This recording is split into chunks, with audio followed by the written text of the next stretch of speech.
Hey, folks, that lead in is The Werewolf Bunker from Axion Ghost. That's a taste of it. Don't want to leave the music run too long, bore you guys out of your minds. So we're trying not to do that. Today, me and Baz are going to carry on with the conversation we had, but then we got diverted. Is that a good way to phrase it? Is that good phraseology for you there on a diversion Yeah, portion? Yeah. yeah, good diversity. We digressed slightly. We did, and it's going to be a good digression. We will finish out. We'll keep it to an hour, like we will. But the funniest stuff is we're talking right now, and this is just how it works. You know, military, everything you do, they end up issuing you all this garbage, and then of course you buy garbage, and so there was a wise man, Rich Hoff. He was a mentor of mine when I first started contracting, and he said, "You're going to make more money than you've ever made in your life, but you're going to live out of a bag, maybe a gorilla box, and you're going to sleep in a tent. And if you're lucky, maybe you'll live in a chew, which are these small little container-like living spaces, like 5 by 5, pretty much." And so we just started talking about the accumulation of gear. And Baz came up with a outstanding metaphor. He's like, "Yeah, so you end up getting out with everything to fight off the Russian hordes, but you know, like in Wolverine, the Wolverines from Red Dawn." He said, "But you'll never use the shit." And it was kind of funny. Your take on it, Baz? Yeah, it's just like we accumulate all this crap over the years, and some of it's useful, some of it's not. Some of it you buy, and you're thinking 4 or 5 months down the line, why the fuck did I buy that? And it sits in a gorilla box or a grip bag or a duffel bag for years and years and years, and you end up pulling it out ever so many years later, and you're either too fat to for it to fit, or it's been eaten by mice or something like that. And all this kit ends up doing is just basically annoying the wife. She keeps stubbing her toe in it. It's taking up room in the house that she could have something else there, something more feminine, and it basically grips the shit. And all it does is create dramas for you at the end of the day. And it's all well and good saying, yeah, but if the Russians invade, I've got it there. Yeah, but I keep stubbing my toe in the fucker every single day, so it's time to get rid. And it gets to that sort of point in your life where you're thinking, I'm sick of hearing it going on now. It's time to get rid of some of this shit. But then it's like, what do you get rid of? Are you having the same problem? Oh yeah, man. I mean, there's certain things I'll never get rid of, but there's other stuff, you know, it's just storage, and you end up having your own damn surplus store. But as I put it to my wife, just like T-shirts, she hates the fact I buy T-shirts everywhere I go, you know, certain types. And like I got the Dubai Harley Davidson T-shirt from the airport because a lot of people who don't travel don't know that in Dubai, the Harley Davidson dealership is at the fucking airport. And there's just so much they don't tell you about. So you end up coming back with a Harley Davidson T-shirt from Dubai. Same thing in Bahrain. You know, different places you go, you just pick up some sort of shirt. And of course, you know, if you go on to a camp, especially when we were doing PSDs, I'm sure you ran into this. Every military base or camp has like the name of the camp and T-shirts and hats that they'll sell. And it's just, you get them and you send them home. Like I sent them to my son. Well, my son never really wore them, but they were big enough for me, so I wore them. And then my wife started sleeping in some of them. I got the shirt. You remember these shirts they used to sell in Baghdad? Who's your Baghdadi? Written in Arabic on the front. Yeah, yeah. Yeah, so. Well, it's, you get so much kit at the end of the day. It's just you start buying more kit because you forget that you've got it. If you know what I mean. I've bought about 4 or 5 different sets of fucking cry bottoms or sleeping bags or something like that, and then you find the one that you wanted 2 years ago in another bag. You're like, why have I spent so much shit on kit? If you know what I mean. Oh yeah, I've got 3 sleeping bags, 2 Merlins. They're snug pack, I think they call them. They compress real tight. One's minus 15 degrees Celsius. The other one's minus, I think it's 35 Celsius. And the 2 of them, the Merlins. I have 2 Merlins because one time I actually left without having a sleeping bag, and I thought I had packed my Merlin. So I sent it away, and that was back when the war was kicking. And in Afghanistan, this is no bullshit, this would have been 2010, no, it wouldn't, I just lied to you, 2013. Afghanistan's still humming along. And you could send a letter, and my wife would get it back in like 3 days, my letter, right? And if you ordered something from Amazon, which is what I did, I ordered a sleeping bag, I got it in like 3 days. This last trip over to Afghanistan, I think it was, a month before you got my letters? It was like the beginning of, when the war in Iraq was happening. It was just like that. I pulled the mic away. I think it was a little too loud. Hopefully that helped. It's still a bit loud, mate. I can hear you breathing. Oh, neat. Yeah, heavy breathing. Heavy breathing. Well, we're talking about gear, right? I must be a gear queer, right? So, anyways, I totally get it, man, and it's hilarious when you think about it. And we end up with surplus stores, bro. I mean, honestly. Yeah. I mean, there's money to be made off it. I'm going to be moving home in the next few months, and I've got a garage just full of shit. And I'm just like, where the fuck do I start with all this kit? Because there's just that much of it. And then you become because we're hoarders at the end of the day. Like I say, it's an oxymoron. We're used to living out of a box and a bag. We saw very little comforts. But when it actually comes to get rid of this shit, we're like protective mothers, you know what I mean? No, yep. I can't get rid of that. Or that might be sort of like have a significant place at a time in your life. Like that's the first time that I got shot at or blown up, or that's the first time I did this, or I remember when this person did this, or I lost a brother and that's his blood on the bottom. You know what I mean? So it's like you don't want to throw half of it when you just find excuses just to keep this shit, and then you hoard around all this shit for the rest of your life, knowing that you're never going to use it. Yeah. There is certain bits that obviously that will.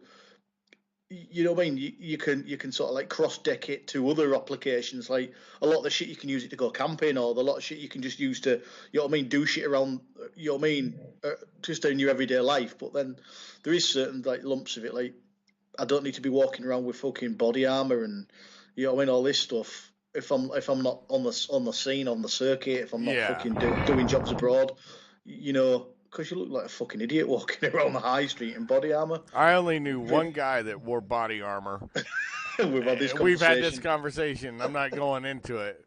But he was a complete and total tool, and we don't need to get into him. But, yeah, nobody in reality is ever going to wear body. Like in America, I don't know about in England. You can brief everybody on that. But in America, it's not illegal to own it. And a matter of fact, when I go on a mission, I have to buy sometimes my shit. So then you end up with doubles because one mission, they may want you to have this, this, and this. And then another mission, they want you to have this or this. And, you just collect this shit, dude, Yeah. And And half of it gets eaten by mice or fucking things start nesting in it, and then you have to throw it away anyway. But it's never the shit.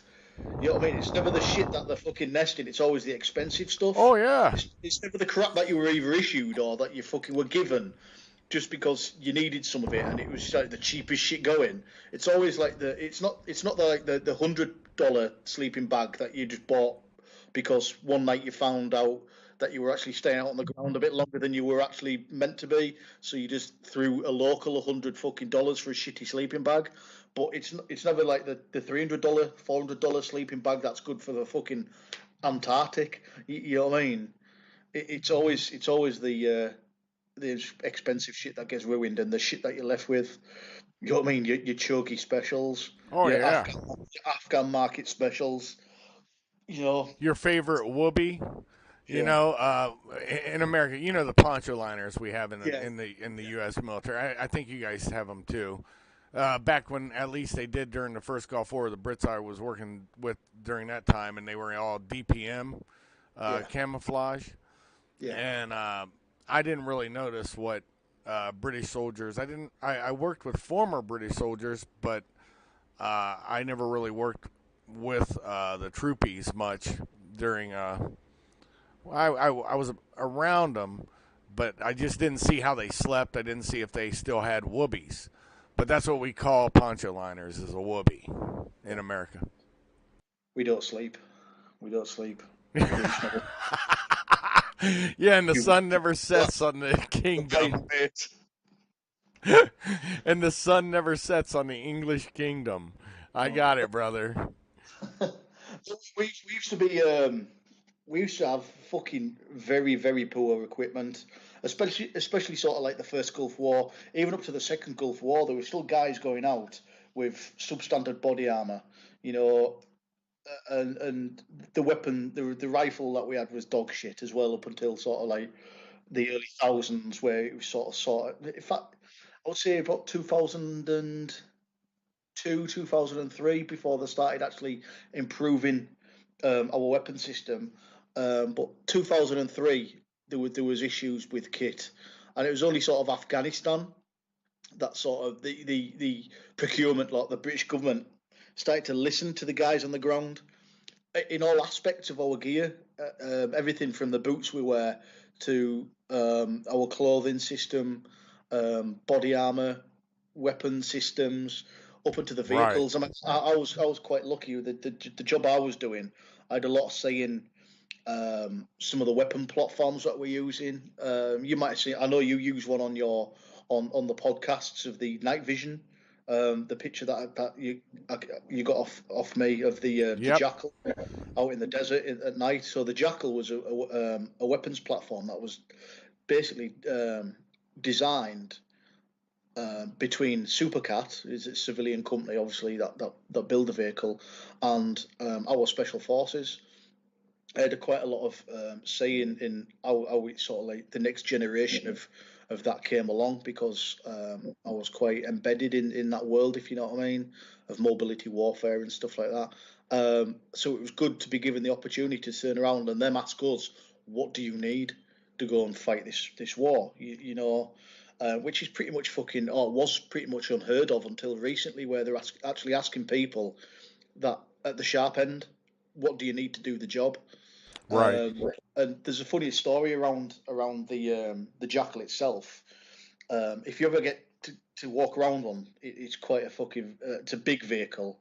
It's got a 7.2 liter engine in it, and you'll notice that there's no the electrical ports for cigarette lighters. Right. Yeah, there's basically those all over the vehicles, but no cigarette lighters, and it's because the guys were operating so long out on the ground before they were returning to fobs and places like that, that the guys just needed a head change. So obviously it was iPads, iPods, and stuff like that, but charging them was the issue. So Right. what they turned around and said, look, all we want is different charges around the vehicle because crewed by three people: driver, commander, and gunner. And then obviously you might have a medic, you might have a JTAC, you might have an interpreter also in the vehicle, so it can carry four people. Right. Well, I liked what five people, 6 people at a push, Okay. uh, including the 3 crew. And so there's quite a lot of people. That means quite a lot of iPads that need charging. So they put these little charging ports all around the vehicle, so everybody could fucking charge the shit. You know what I mean? So it's just good how they started listening to us with the kit. I mean, even nowadays, the new boots that we're getting now are what the SF usually cut about in like 5 or 6 years ago. They're actually issuing those boots now, like the Aku boots and That's stuff like nice. that. Yeah, I cut around in Merrill boots. I've got I was issued a couple of pairs with the unit I was working with, and then obviously I bought my own pairs as well because like the Merrill sawtooth boots and stuff like that. It's like wearing, you know what I mean? It's like wearing your bedroom slippers. Oh yeah, And again, if you're comfortable, then it's one less thing you need to worry about, you know. But it's we'll true. go back to the conversation. You just accumulate all this shit over the years, and it just starts getting on your wife's tits. And then obviously it's you can only take so much shit off the wife before you think I need to start fucking thinning this kit down a bit. I don't need 7 sleeping bags.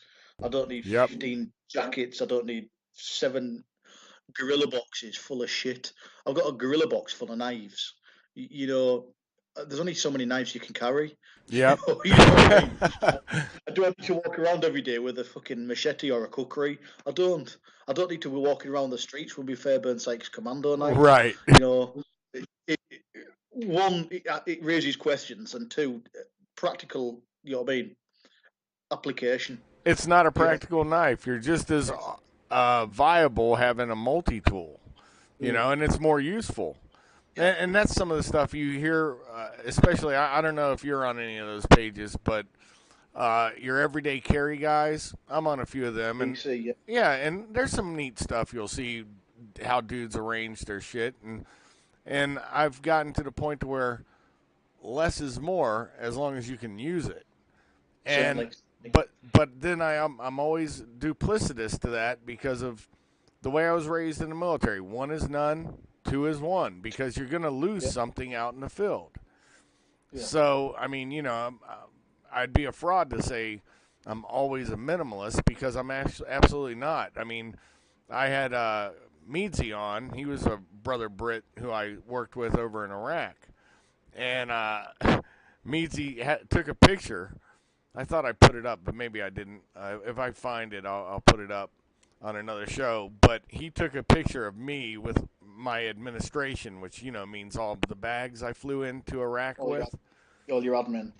Yeah, all my admin, and but he was busting my balls. But I said, yeah, how many times do you have to borrow something off me?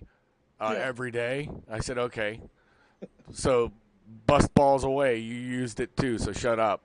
But see, somebody else can use it, and I still have another one on me. But that's why I mean, I'm a fan of EDC and all that stuff. But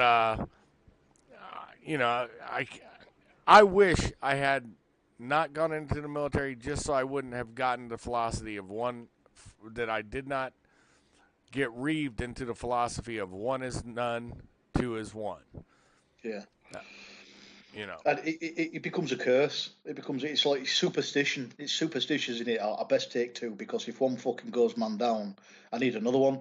You know, I think I've gone the other way. I'm a minimalist, but I think what it's because I was sick of catching shit, like getting in the car and dropping shit, or getting in the car and catching something, or walking past something and catching, or walking around and just having all this shit in my pockets. And I'm just thinking, yeah, EDC isn't meant to be a hindrance or annoying. It's meant to be there, and in the back of your mind, you're comfortable that you know that you've got something on you that you can do a job with.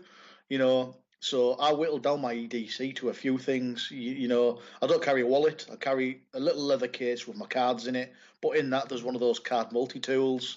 I always carry a multi tool with me. You've got your keys, and obviously there's different things on keys, things that might be legal in the states, things that might be illegal in the states or illegal over here. But you know what I mean. As long as you've got a good excuse and you plead a bit of ignorance, you know what I mean. I know there's only sort of certain states in the US that you carry brass knuckles. I think Texas has just cleared the law that's saying you can carry brass knuckles. Huh. Brass knuckles over here are illegal, but there's certain sort of key rings you can have that double up as a brass set of brass knuckles or a brass knuckle or two, and as long as you can, you know what I mean? No, that's not that. This is it. It's a fucking bottle opener, but it's got finger holes Yeah, you and a better, spike. you But it's a bottle better, opener. you better Look, be I'll able even show it on to. eBay. It says a fucking bottle opener. Yeah, You know, you better be able to justify it. That's the whole purpose of it, man. I mean, yeah. anything you carry is, fuck. There's a book out. I don't know if you ever read it. But it's called Three Felonies a Day, and it's about America. And every day, Americans commit 3 felonies a day, whether they know it or not. And in America, because we have your English common law as our basis of law, ignorance of the law is not an excuse. So it's really up to the law enforcement officer discretion. And it seems like now they take more and more of that away from the actual guy on the ground.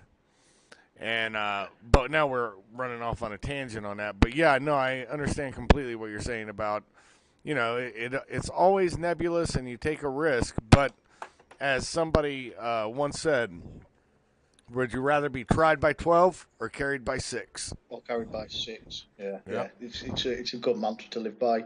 But again, it's there's a sort of like an essence of paranoia about it as well. And I think once you start leaving your military or your contractor life, you start easing up on that. Is because like not everybody's out to get me. That pile of garbage by the side of the road isn't an IED. That bang outside isn't initiation of contact. And it's I've never been out somewhere and found myself in a position where I thought I wish I had that. So I think the EDC I carry at the minute is pretty. You know what I mean? It's substantial, not substantial, but it does the job. It's It does keen. my job. Yeah, it's Yeah, keen for what it, you need. it's yeah. I've never like sort of thought to myself, I wish I had that bit of kit right now. Let's say in everyday life, let's not start getting into what if there's a fucking active shooter or there's a Right. suicide bomb. I need to like shank him through the fucking brain stem and stuff like that to make him a bag of meat. You know what I mean? Most of most of your everyday life, you're carrying it a multi tool. A multi tool usually does everything you need to do in everyday life. Do I need to cut it? Do I need to snip it? Do I need to crimp it? Do I need to fucking screw it together? Your multi tool usually does it. You know what I mean? I can't see. Okay, I've got a little torch. You know, I, I've got my buddies give me a bottle of beer. There you go, with my knuckle duster stroke fucking bottle opener. Right. It's not often you have to start shanking people in the spine and slitting throats. Yeah, So it's your EDC has to be sensible as well. I mean, you've probably seen it more than I do. I do, buddy, because obviously in the States there's a big gun culture, but you see people appendix carry, you see people with fucking guns in the socks, and it's not World War III. I do understand in some places, you know, um, I'm choosing my words carefully before I start getting called a redcoat and leave the Second Amendment alone. And as you know, and I've mentioned before, I'm a massive supporter of your Second Amendment, oh yeah. and it shouldn't be infringed anywhere. But again, there's a Second Amendment, and then there's common sense in there, you know. And if somebody wants to walk around with a painted carry and fucking a shotgun over his back and fucking, you know what I mean, a concealed gun in each fucking sock, and then so be it. But again, you're walking around, and there's open carry in the States as well, where you see people, some Yep. of these guys cutting around with fucking assault rifles on the back. In fact, I'll go back there. I'll fucking just commit a faux pas and fucking said assault rifle. Obviously, as a civilian, you can't own an assault rifle in the United States. It's a sporting rifle. Assault rifles are what the military have. You don't have military grade weapons. I Yeah. understand that. Yeah. So I'll just correct myself there before I have a lot of No, fucking no, you can. my American brothers and sisters Well, jumping on me. you Going, don't. shut up, cunt! You don't know anything, you You lying don't. bastard. You don't have to correct yourself on that because actually, if you go through the proper process with the ATF, you get a tax stamp. You can own An an assault assault rifle. rifle, but you have to pay the tax stamp. And the guns are, let's say you got a $700 AR-15, right, which is a semi-automatic rifle. Well, if you want to buy one that's actually fully auto or even 3 round burst, uh, you're going to pay probably about 40 to maybe $100,000 for that gun, and then a $500 tax stamp. And you can't take possession of that gun till the ATF gives you that tax stamp. So so that gun's going to sit at the dealers, and you've already paid your 100K. And if you get denied, you just lost that.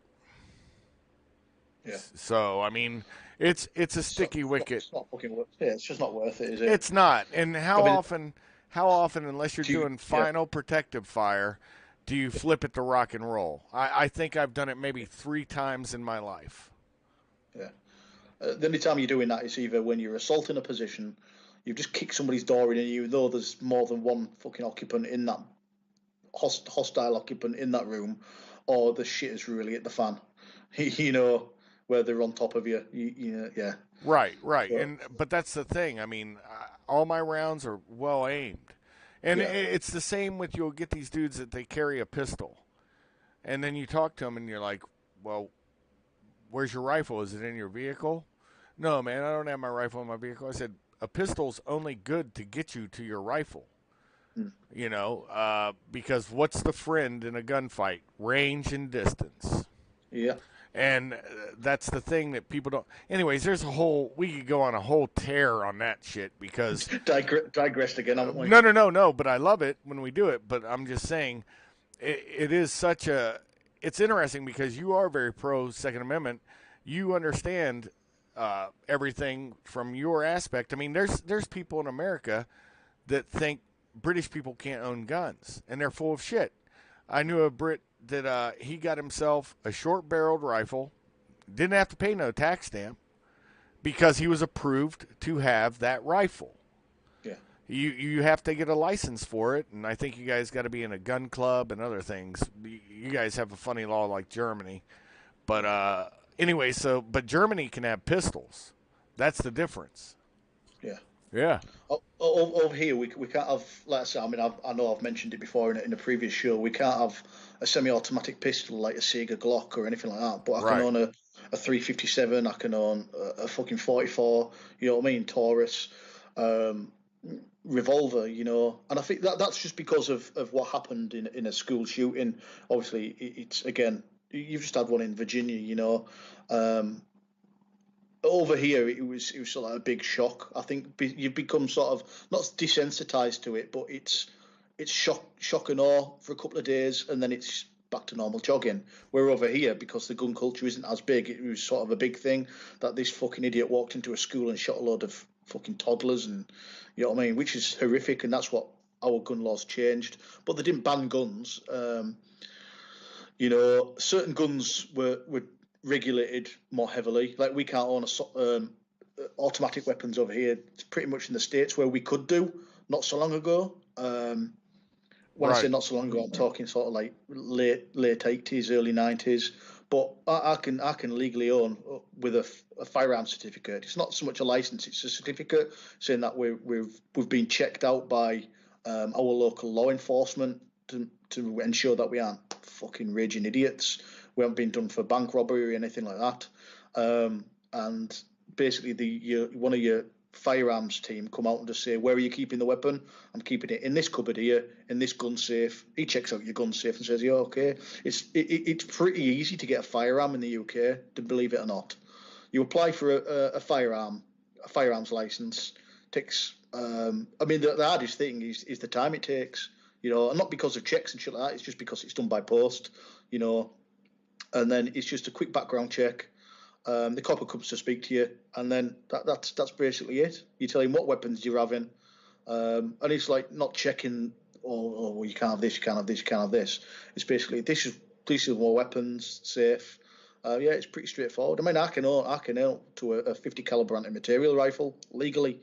There's no sort of limit on how many weapons I can hold, as long as they're all locked away in a safe place. Right, right. And I'm a big Uh, advocate of safes. I yeah, mean, I have my stuff in a gun safe, anchored. It is the way you're supposed to do it, just because, you have morons. Somebody breaks into your house, and all of a sudden, and this is coming. I actually had a gun stolen from me once, and it's a long story. Don't want to get into it, but the paperwork I had to write, and then the chief of police wanted me to write another statement on it. It was so much bullshit, man. And I'm just like, and honestly, to be very frank, unless I think I'm going to a sketchy area, you know, I seldom carry. Seldom. I have a concealed carry permit, but I honestly, it's just not. I've never been wired to where I have to carry. But unfortunately, going into the Army at 17 as a military policeman, and that's a funny story too. In America, you have to be 21 to own a pistol, and yet as a military policeman in the Army, 17 and 18-year-olds always, if they're in the MP Corps, they will carry pistols.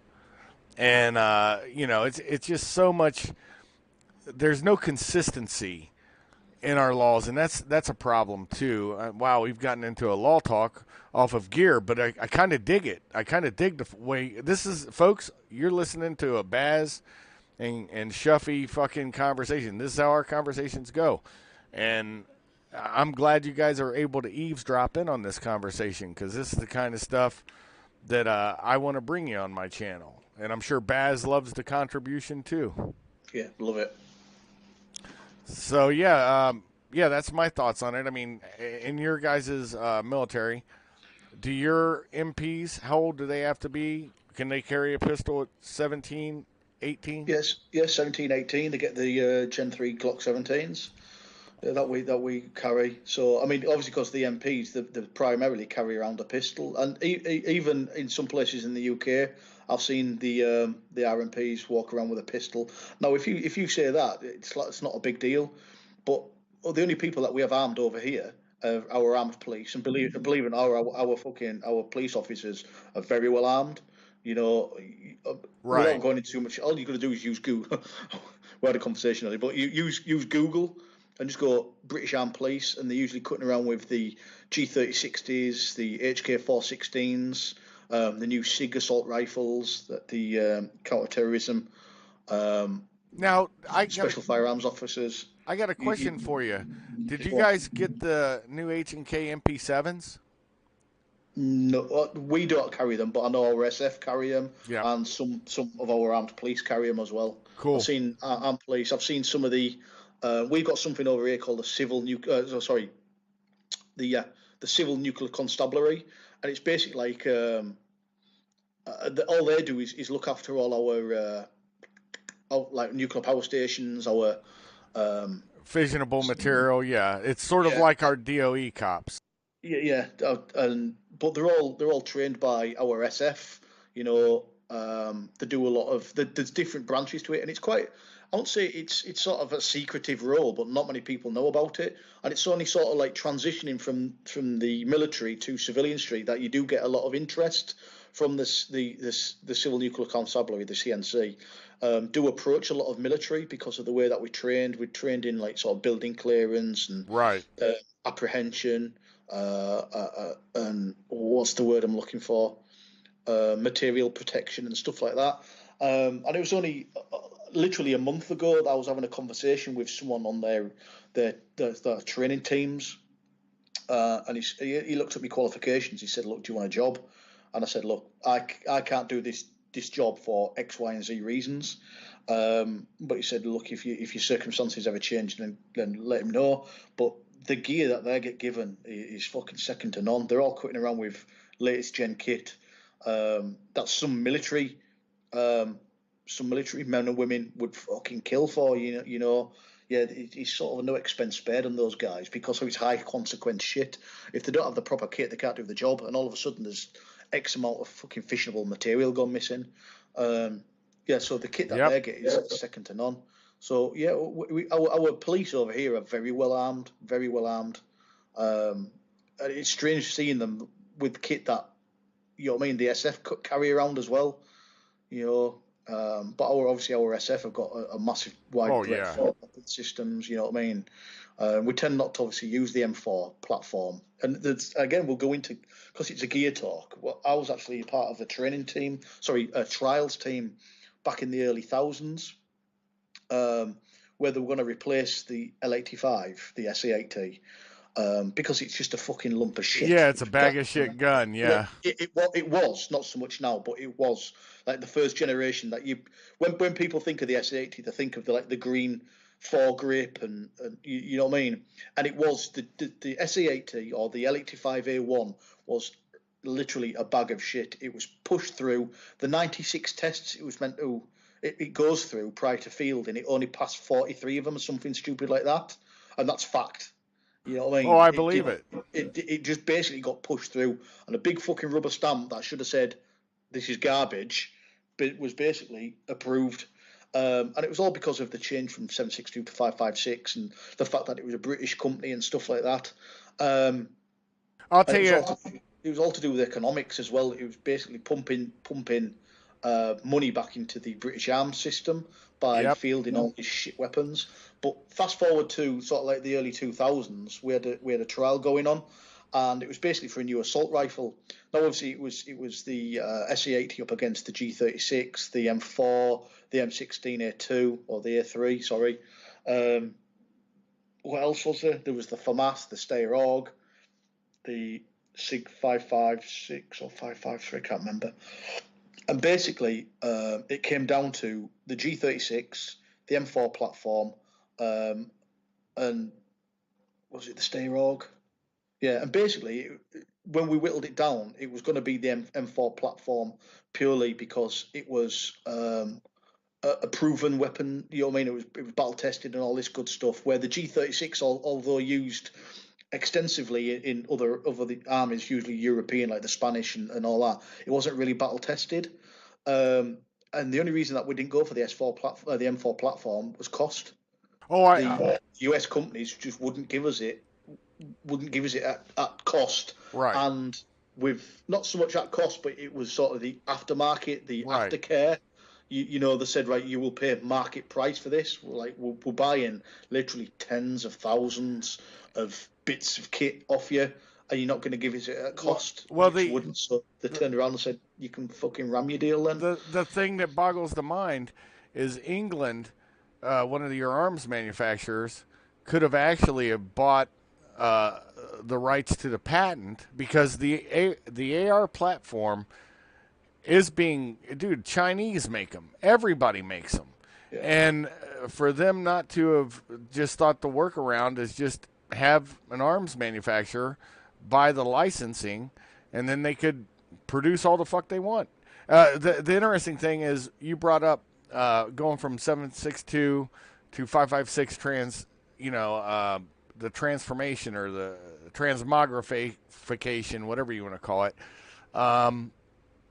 The thing that amazes me is I started out with the M16 platform. We're not even talking A1. We had M16s, and that was the mid 80s. And it was a lump of shit. You know, I mean, it worked, but, you really, maintenance was a bitch on it. When I went into the Marine Corps, left the Army, went to the Marine Corps, we had M16A2s. Night and day difference, bruh. And just a far better weapon. And the M4s today, from the Gulf War to today, it's a sea change. It's night and day. I mean, I've seen you can run an AR platform just about dirty, man. The reliability is so much more improved. If you're gonna have jams and misfeeds and shit, it's always the magazine. It's not shitty magazines. Yeah, it's not the gun anymore. And they've even gotten better with the mags, with the P mags that are out now. I mean, very low. I remember I thought I was the bee's knees when I got some Orlite magazines from Israel. And fuck, I've had problems with Orlites. I've never had one with a fucking P mag. And even some of the issue mags, well, now they're doing P mags, but the later issued aluminum mags ran like a dream. And, but yeah, no, what I was going to say was when you guys were transitioning, I worked with RMPs, and they still, some of them had the L85s. and but most of them still had the 7.62 self-loading rifle SLR, Yeah, the fall. or the FAL. Yep, and then they carried a, I think it was a high standard, The Browning high power. high power. That's it. Yep, Yeah, and then they also carried your guys' Sten gun.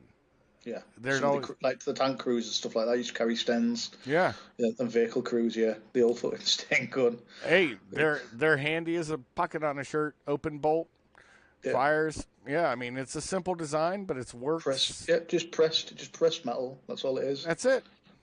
Just stamped out. Probably cost all of $10 to make. Yeah, yeah. Yeah, so it's well, like the M4 platforms now. The SE8, well, the L85 was the A2 when Heckler and Koch were bought by British Aerospace. Obviously, again, that was going back to the story of the M4 platform where it was just too much. That's why we went to DeMarco, and they said, yeah, we'll give you the DeMarco SFW, obviously the C8 SFW, our SF carry, and we'll give you all the aftercare with it. Then we were going to buy the G36 because it was obviously manufactured by Heckler and Koch. Heckler and Koch had just been bought by a British company. Yep. So the checks were being written for the G36 or the G36 platforms, as in the heavy platform as well for the sort of like squad assault weapon. Yeah, Saul. So the checks were getting written, and then Heckler and Koch went, "Why don't we have a look at the weapon system you've got?" And obviously, it was a cost-saving fucking maneuver because it's always easier to fix what you've got rather than buy new. Yep. In most circumstances. So I was part of the trials team where they came, and it was quite funny because they just got a selection of weapons from different, obviously, branches of our military, from the Navy, from the Air Force, from the Marines, from the Army, and obviously different branches in the Army, like your RMPs, your infantrymen, your clerks, your logistics. And there was a Canadian weapons manufacturer, also weapons sort of engineer there, one of these coneheads that's just all about ballistics and headspaces, but down to the sort of like trigonometry and mathematics about it all. And he got hold of one of our the old SA80s. And if you've ever seen the SA80, obviously like the M16 platform, where you've got a pin and it sort of like falls in half forward. When ours doesn't, it's got two pins, and then the trigger housing comes away at the bottom. But it was quite loose on top, the old system. Basically, you could grab the sight and rock the top half of the rifle left and right, while the trigger and obviously the magazine housing was steady in your hand. And I remember he picked up one of our weapons and just rocked the top half of the weapon, and he just started pissing himself laughing. He just started fucking giggling like a schoolgirl, and he was going, "What the fuck is this piece of shit?" And I was just like, "This is like a scientist." And he just, "How can you operate effectively with this weapon system? Absolute garbage." But nowadays, it's a completely different animal, especially the A3 that's come out in the past sort of like 18 months. They've made it lighter. We've gone for the full Picatinny rail all the way forward. We're rocking the Alcan Spectre, obviously weapon sight with a red dot on it. Yeah, it's a lot better weapon system. But I've always had gripes with it because obviously I've carried the DeMarco SFW, and going back to the L85, it's just there's no ergonomics to it whatsoever. You know what I mean? And in a close range firefight, it's all about who can change magazine faster, whose weapon system can be operated more effectively. You know, the bullpup design's good for that thing because it's a short weapon. Yep. But when it comes to changing magazines, it's just a fucking ball It's ache. a bitch. Yeah. Yeah. But yeah, so that's. But again, nowadays they're listening to us a lot more when it comes to weapon systems. The British Army's weapon system, will it be well? The British military weapon system, will it be replaced? I would say not certainly in the next 5 or 6 years. I would say in 10 years we're looking at a different weapon system. Well, obviously, like the US military, I'm talking your bog standard boots now, are going to be sort of sticking with the M4 platform for quite a while. Where I know some of sort of your SF, especially like Marine Raiders, Rangers, and stuff like that, are looking at different calibers because of lessons learned from Afghanistan when you're shooting fucking people high on opium and stuff like that. The 5.56 sometimes doesn't do the job. So they're looking at the 6.8 Creedmoor they're looking at some units, Yep. where it's still a light cartridge, but it's got that better knockdown power and accuracy and stuff like that. So certain units are looking at different calibers, 6.8 Creedmoor, Well, they had upgrading to 10 mil and stuff like that on certain weapon systems. they had Uh, 6.5s and 6.8s that yeah, they were looking at. They're still on an AR platform, believe it or not. yeah, But the fact remains one way. Just to be very frank and honest, um, I have two 6.5 weapons, and you'll when I tell you about it, you'll laugh. The one is a Swedish Mauser, 6.5 by 55. mm, The damn thing will take the wings off a gnat. Okay, it's accurate because a 6.5 is probably the flattest shooting round I've ever fired yeah, in its trajectory. If you ever look at the ballistics on it, you'll see what I mean. And then I have a 6.5 Carcano. And everybody will say, oh, the aiming's dog shit on it. Well, here's the difference. You and I were both trained on centering, or at least if you got a rear blade sight, you get it to the top of the sight, and that is your sweet spot. That's where you're going to hit, right? yeah, And that's how we're trained. Well, for some reason, with the Carcano, I have no idea why they designed it this way. You have to have it at the bottom. I've owned like four of them in my life, and when I first shot it, I said, "Man, this." The first one, I was like, "This is just a bag of shit gun." And a buddy of mine, he was an old guy. He goes, "Hey, how you sighting in on that? You going to the top of the blade?" I'm like, "Yeah." And he goes, "No, no, no, no. You go to the bottom of the V. Put that front sight post clearly in the bottom of the V, and watch what happens." And because I was getting ready to get rid of it and never own another one, I was like, it's a bag of shit gun. The accuracy was horrid. I did it, man. Boom. It's about knowing the gun, and unless you've worked around a lot of guns like you and I have, and probably a lot of people on this podcast that listen, um, it's you have to know your gun, and if you don't know your gun, then that can be an even bigger issue. If you know what I'm saying. yeah, yeah, yeah. Even though you could be firing the same weapon system, each gun's got its own characteristics. How many rounds has gone through that barrel? Yep. Has that barrel been tweaked at some point? Um, it's stresses on the weapon system. And so it's again, it's just the way they're manufactured. Especially nowadays, manufacturing tends to be very, very sort of like um, it's not often you find a weapon system nowadays out the crate that differs from another weapon system. You know what I mean? Because of the tolerances are so small nowadays that each weapon system is pretty identical to the next one you pick up. But again, through wear and tear, I mean, we saw 50 cals out in Afghanistan, and if you're working on your 50 cal and it's a part of your um, repertoire, like say, you're on our vehicle, our 50 cals, and you could tell when there's something wrong with it. You know what I mean? Yep. Yep. It's like your wife. It was just the tone of voice. You fucked up if your wife has got a certain tone of voice, and it was certainly like with our 50 cals, it's like she's not sounding like she should do today. She's going to give us a bit of trouble. Yep. So again, it was just getting the fucking top half of it off and just slathering it in fucking oil or whatever you needed to do to get, what I mean, slapping on its ass and Recheck. promising it. Yeah. Recheck that headspace and timing, baby. Yeah, and it's then obviously if you get a good one and it's just a battle winner. Yep. Um, yeah, well, so I think it's we've gone fucking massive. Not I wasn't a massive digression, but we've gone from the kit you carry to every day to 50 caliber machine guns, haven't we? Which is always a good thing. It's always That's a good thing. it's always fun to move from a pistol to a rifle, right? Yeah, Hey, and we've also followed the philosophy that I spoke about when we first went down this digression.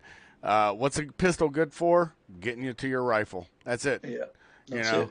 and anybody that knows their shit will always stand by their rifle. There's a reason why a soldier's a rifleman first, and same with a marine. Mm. Um, that's just the fact. I mean, you have to realize that a pistol's good for close work and close in, but to rely on that, and it'd be the same if, and I'm fairly proficient with a knife, but you know what I'm saying without me saying it. But the real deal is even a knife has its Limitations. limitations. But there's a video I tell everybody to watch. It's called "Beware the Knife Wielder," and it's you remember a guy by the name of back in the '80s, Daniel Iasanto.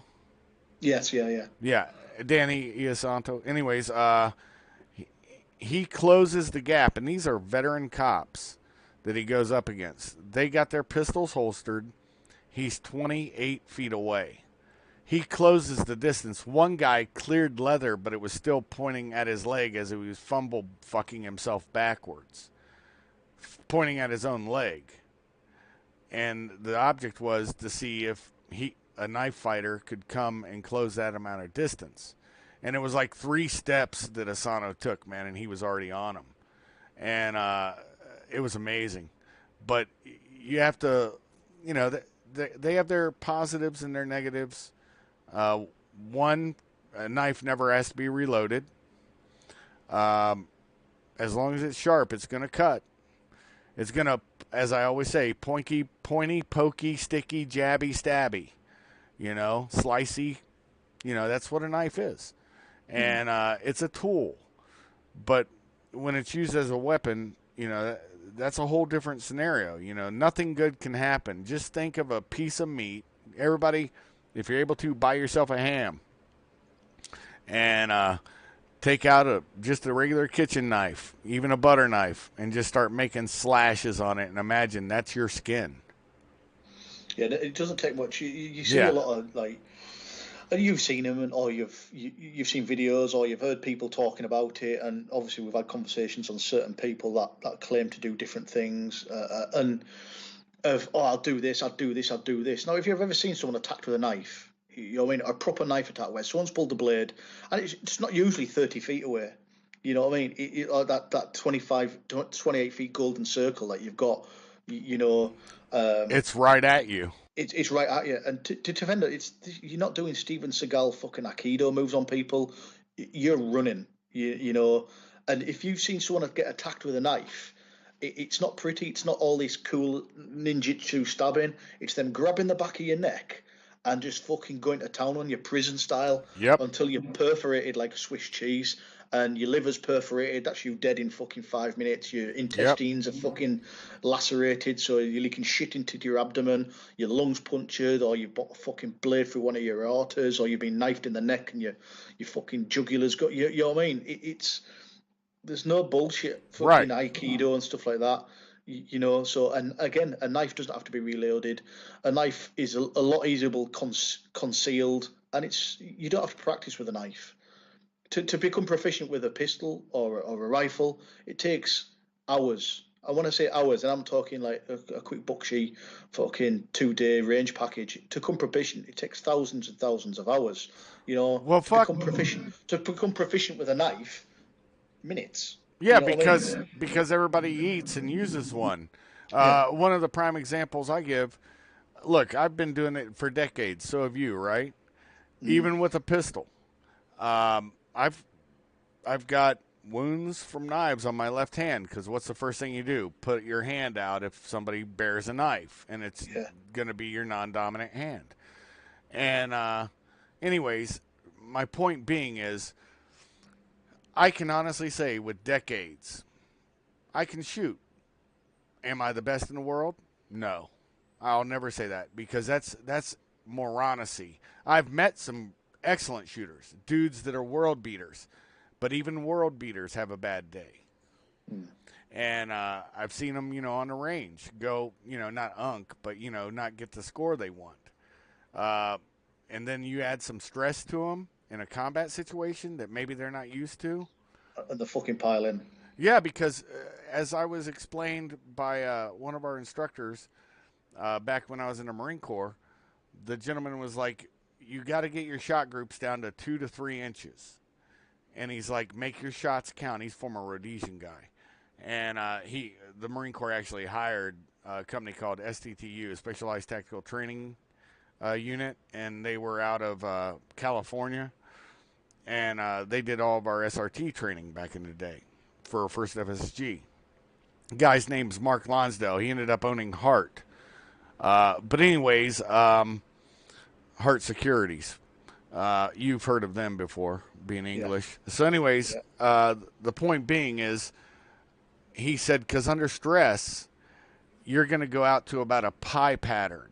You're going to be out there 9 to 10 inches from 2 to 3 inch groups under stress. And you know what? Until you've gotten used to that stress, he's very correct. It still goes out. I mean, you're not going to be perfectly, 2 to 3 inch groups under stress. Some guys are. Now, I've seen some fuckers that can do that shit. That's all I'll say on that. But that ain't me, I don't go out 9 to 10 inches anymore, but I do know that it does spread a lot further. If you're going for a medulla shot, you're probably not going to get it if you're me. You know what I'm saying?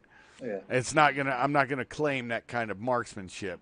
Any under stress, I can't claim that kind of marksmanship. And that's the bullshit too with the movies. Yeah. It's like the type of shooter you've got.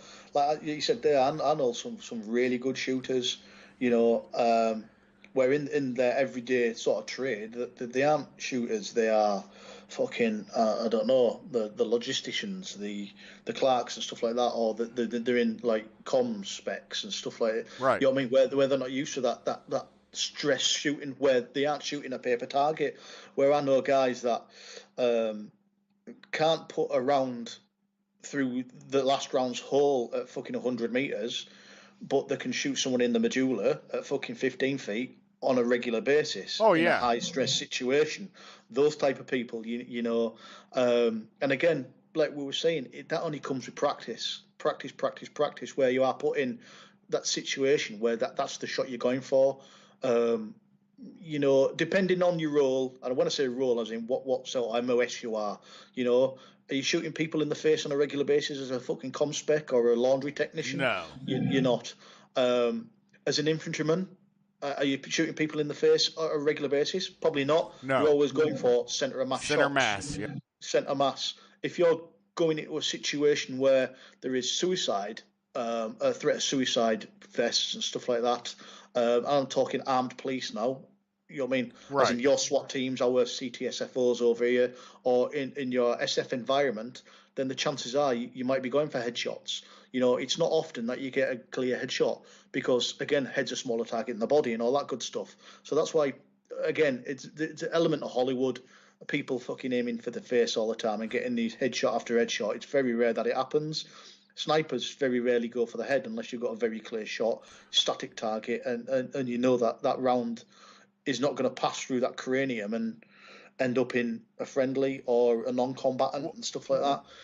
Well, I'll tell you and everybody listening what to look up. This is a no bullshit story. Of course, the sniper was it was a Columbus police officer sniper. I'm not taking anything away from him, but this dude's suicidal, sitting on one of them plastic lawn chairs that the Chinese make, like we had in Iraq all the time, or Afghanistan, right? Those chompy little lawn furniture fucking things, plastic chairs. Anyways, he's sitting in the grass. This sniper, he's got a Remington 700, probably, I don't know what kind of cartridge it was. I'm not going to lie. I can't tell you, but I'll tell you this. Dude's got his pistol, and it's a revolver. And he keeps, pointing it at himself. He's not pointing it at people. He's pointing it at himself. Then he drop it down between his legs.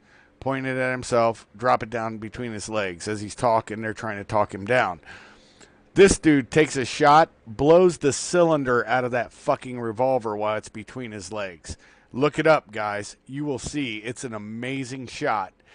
But it's at 50, probably maybe 50, 75 feet max. And, but really, what stresses the cop under? He's not really under stress. The guy's suicidal, but the cop did save that man's life. You see what I'm saying? Yeah. By doing that. And it was funny. Dudes, when you look it up, brother, you're going to be Columbus, Ohio cop, sniper, shoots pistol out of man's hand. In fact, yeah, I've seen it. Is it like a little white lawn chair that he's sitting Yeah, on? yeah, Yeah, I've seen that. Yeah, and he yeah, sort of like shocks him, doesn't he? Like fucking pistol yeah, blows apart in his hand. Yeah, yeah. I've seen that. Yeah, it's some fucking shot that. Like, And the guy's brings the pistol back up, and he's got this weird look on his face as three cops just gang fuck him, put him on the ground. The chair shatters. You know how those plastic chairs are. So yeah, no, it's funny, but I mean, like I said, they saved his life, but what real stress was the cop under, because they knew the guy was a mental case. He was just gonna shoot himself. Probably depressed over his wife or something. Now, here's the fucked up, stupid part people don't think about. People do stupid shit like that, and they're upset because their wife, their girlfriend, their boyfriend, whatever. Rock tree goat. They're all upset about that. And so then they're going to make a public thing where they put a gun to their head outside or this, that, and the other. And we've both known people, I'm talking about Chief, that have done that in real life, IRL.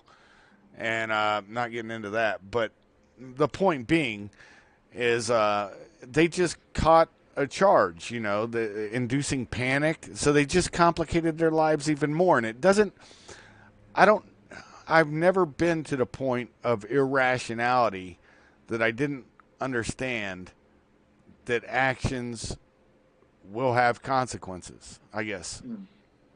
yeah, yeah, it's what stresses are you putting over people under?